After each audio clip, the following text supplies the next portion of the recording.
नमस्कार मित्रांनो, स्वागत आहे सर्वांचं ॲग्रिकल्चर इंडिया ब्लॉग या यूट्यूब चॅनलमध्ये. तर पहा मित्रांनो, आता आपण या व्हिडिओच्या माध्यमातून ऊस लागवड केल्याच्यानंतर पहिला डोस कधी द्यावा व कोणता द्यावा, भेसळ डोस, या संदर्भातली सर्व माहिती आपण या व्हिडिओच्या माध्यमातून पाहणार आहे मित्रांनो.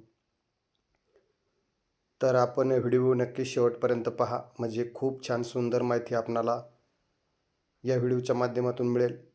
दुसरी गोष्ट, तुम्ही जर प्रथमच माझ्या चॅनलवरती हा व्हिडिओ पाहत असेल तर मित्रांनो चॅनलला सबस्क्राईब करा, म्हणजे सबस्क्राईब केल्याच्यानंतर असे खूप छान सुंदर माहितीचे व्हिडिओ आपल्याला पाहायला मिळतील. आणि आपण इतर आपल्या मित्रमंडळींना सुद्धा हा व्हिडिओ शेअर करू शकता, जेणेकरून त्यांनासुद्धा तुमच्यामुळे व्हिडिओ शेअर केल्यामुळे खूप छान सुंदर माहिती मिळेल. तर मित्रांनो, ऊस आता सध्याच्या काळामध्ये ऊस हे सगळ्या पिकांमध्ये एक ठराविक आणि 100% आपल्याला पैसे मिळवून देणारं पीक आहे. कारण इतर पिकासारखं ते पीक नाही. दुसऱ्या पिकाचे बाजार चढ उतार होतात, पण ऊसामध्ये तसा फारसा मित्रांनो बदल होत नाही. त्याच्यामुळे बहुतांश शेतकऱ्यांनी ऊस शेती करायला पाहिजे आणि त्याच्यातून नक्कीच 2 पैसे मित्रांनो आपल्याला मिळतात. तर बघू शकता, आम्ही आता ही नवीनच ऊसाची लागवड केलेली आहे. त्याच्या संदर्भातली सर्व माहिती आपण पाठीमागच्या व्हिडिओमध्ये पण दिलेली आहे, ते पण आपण नक्की बघू शकता, पाहिलं नसेल तर. तर मित्रांनो, आपला आजचा विषय आहे की ऊसाला पहिला डोस कधी द्यावा आणि कोणता द्यावा, या संदर्भातली माहिती आहे. तर आपण नक्की व्हिडिओ शेवटपर्यंत पहा. तर मित्रांनो बघा, ऊसाची जर जोमदार वाढीसाठी आणि चांगल्या फुटव्यांची संख्येसाठी पहिला डोस अत्यंत महत्त्वाचा असतो. तर तो कोणता डोस आहे, पहिला डोस कधी द्यावा? तर मित्रांनो, ऊसाची लागवड करताना किंवा मग समजा आपला ऊस लागवड झाल्यानंतर 15 ते 20 दिवसांच्या अंतराने किंवा 15-20 दिवसांच्या आत पहिला डोस देणं सर्व फायदेशीर ठरते. तर मित्रांनो, आता त्याच्यामध्ये 15 ते 20 दिवसाच्या म्हणजे तुम्ही समजा जर रोप लावला असेल किंवा जर तुम्ही टिपरी पद्धत लावली असेल, तर मित्रांनो कांडी लावल्याच्यानंतर तुम्ही तो रोप लावल्याच्यानंतर 15 ते 20 दिवसाच्या अंतराने तुम्ही तो डोस देऊ शकता. तर मित्रांनो, आता बघा, आम्ही याच्यामध्ये पहिला डोस दिलेला आहे. तर त्याचे मित्रांनो बघा, सरी फोडलेली आहे, म्हणजे धस्या मारलेला आहे, जेणेकरून जे खत आहे ते खत वायाला जाणार नाही, माती आड जाईल. म्हणून मित्रांनो अशा पद्धतीने हा डोस आम्ही देण्याचं हे केलेलं आहे. तर आता मित्रांनो, पहिला डोस कोणता द्यायचा आहे, कसा द्यायचा आहे, किती प्रमाण द्यायचं आहे, हे सुद्धा मी आता तुम्हाला सांगत आहे. तर आपण नक्की मित्रांनो व्हिडिओ शेवटपर्यंत पहा. तर मित्रांनो, आपण माती परीक्षणानुसार खत देणे खूप महत्त्वाचे आहे. समजा आता आपल्याला जर पहिला डोस ऊसाला द्यायचा असेल तर आपले माती परीक्षण करणं खूप गरजेचं आहे.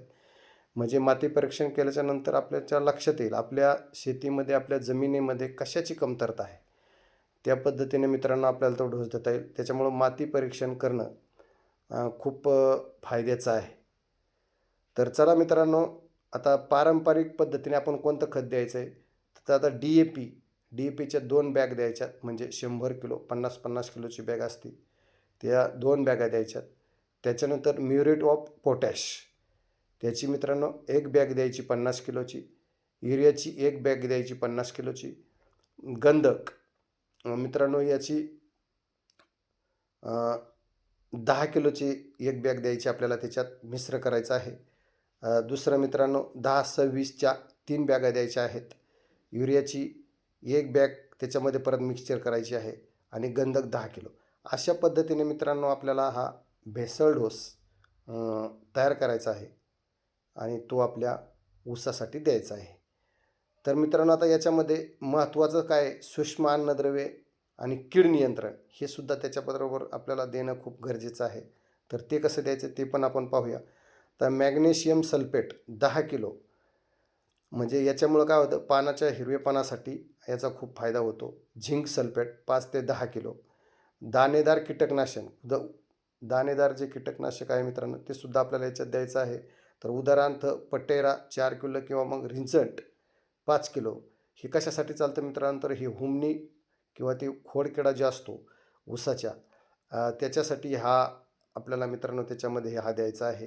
त्याच्यामुळे आपल्याला खोडकिडा किंवा ती आपण उन्नी म्हणतो, ती उन्नी लागणार नाही. उन्नी जर मित्रांनो ऊसाला जर लागली तर तुमचा किती रगील ऊस असला तर तर त्याचं अक्षरशः वाटोळं करून टाकते. कारण ती नेमकं खालून ऊसाचं मूळ खाते आणि मूळ खाल्ल्यामुळे ऊस आपला वाढत नाही आणि तो अक्षरशः जळून जातो किंवा जास्त वाढलेला जर असेल तर तो पडतो. तर ही उन्नीचं कार्यक्रम करण्यासाठी हे मी आता सांगितलेलं आहे, याचा वापर आपण करू शकता. आता खते देण्याची पद्धत मित्रांनो, आता खते नेहमीच खते देण्याची पद्धत कशी आहे ते पण मी सांगतो. तर मित्रांनो काय करायचं, खते नेहमी मातीआड करावीत. म्हणजे आपण खत मारलं आणि ते उघड्यावर राहणार नाही, उघडं राहील याची काळजी, उघडं राहणार नाही याची काळजी घ्यायची आहे. त्याच्यामुळे खत नेहमी मातीआड करावीत. उघड्यावर खत टाकल्यास त्यातील नत्र मित्रांनो हवेत उडून जाते आणि मग पिकाला पूर्ण फायदा मिळत नाही. त्याच्यामुळे जर आपण खत जर ऊसाला टाकलं तर ते मित्रांनो खत दिल्यानंतर त्याला हलकं पाणी देण्याचं गरजेचं आहे.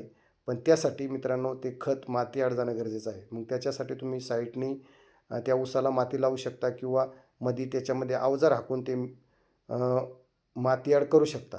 अशा पद्धतीने जर मित्रांनो तुम्ही जर तुमच्या ऊसाला पहिला बेसळ डोस जर दिला तर मित्रांनो तुमचा ऊसाचा जो फुटवा आहे त्याचा जो फुटवा फुटायला खूप त्याची चांगली मदत होऊ शकते आणि चांगल्या जोमाने मित्रांनो तुमचा तो ऊस वाढू शकतो.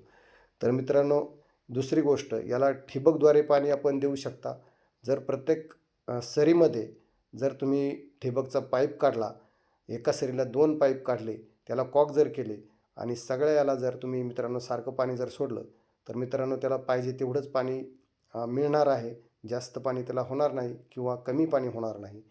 तर काय होतं मित्रांनो, नंतर ऊस वाढल्याच्या नंतर आपल्याला बाऱ्यावरती किंवा पाट पाणी द्यायला त्रास होतो. त्याच्यामुळे ठिबक पद्धत जर केली तर अतिउत्तम आहे. त्याच्यात तुमचं पाणी वाया जाणार नाही आणि त्याचा खूप छान सुंदर असा तुम्हाला त्याचा फायदा होईल. तर अशा पद्धतीने मित्रांनो जर तुम्ही जर तुमच्या ऊसाचं जर नियोजन जर केलं तर मित्रांनो तुम्ही एकरी 100 काय 125 टनसुद्धा ऊस काढू शकता. तर मित्रांनो अशा पद्धतीनं जर त्याची मशागत करून, खत घातल्याच्या वेळेस जर मशागत करून जर ते खत जर मातीआड जर केलं तर मित्रांनो त्याच्यात जे नत्र असतात ते उडून जात नाही हवेमार्फत आणि ते पाहिजे तसे त्या ऊसाला मिळतात.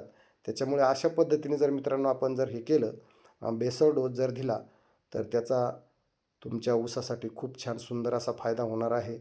तर मित्रांनो जेवढा तुम्ही ऊस जास्त चांगल्या क्वालिटीचा काढाल, जेवढी तुमच्या ऊसाची क्वालिटी चांगली तयार कराल त्या पद्धतीचं तुम्हाला मित्रांनो शेवटी त्याचं टनावर गळीत निघणार आहे आणि तुम्हाला त्याच्यामध्ये खूप चांगला फायदा होणार आहे.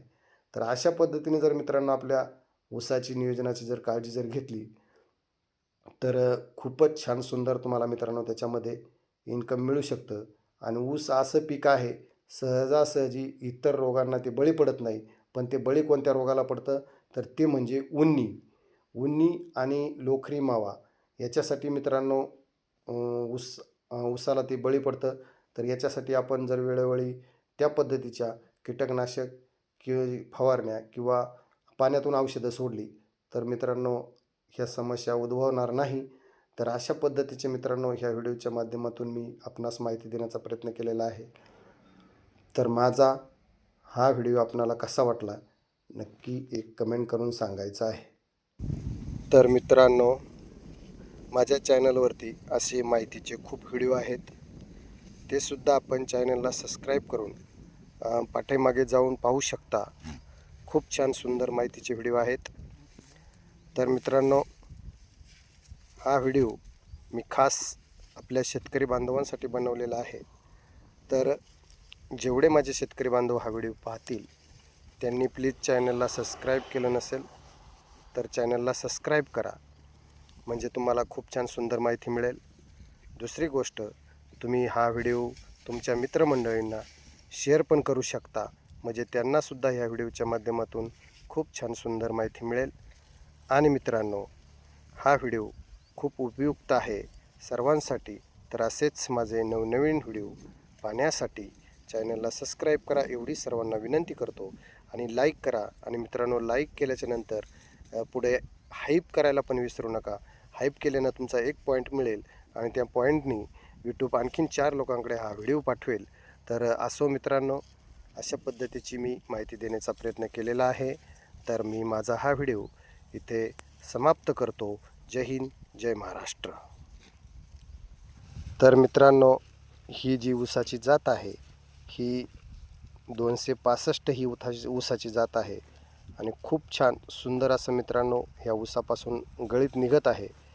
तर आपण सुद्धा आपल्या शेतीच्या नुसार, आपल्या शेतीची जमीन कशी आहे या पद्धतीनुसार आपण सुद्धा आपल्या जमिनीमध्ये योग्य जातीची निवड करून ऊसाचं निवड करून ऊस लावू शकता. तर असो मित्रांनो, व्हिडिओ समाप्त करतो.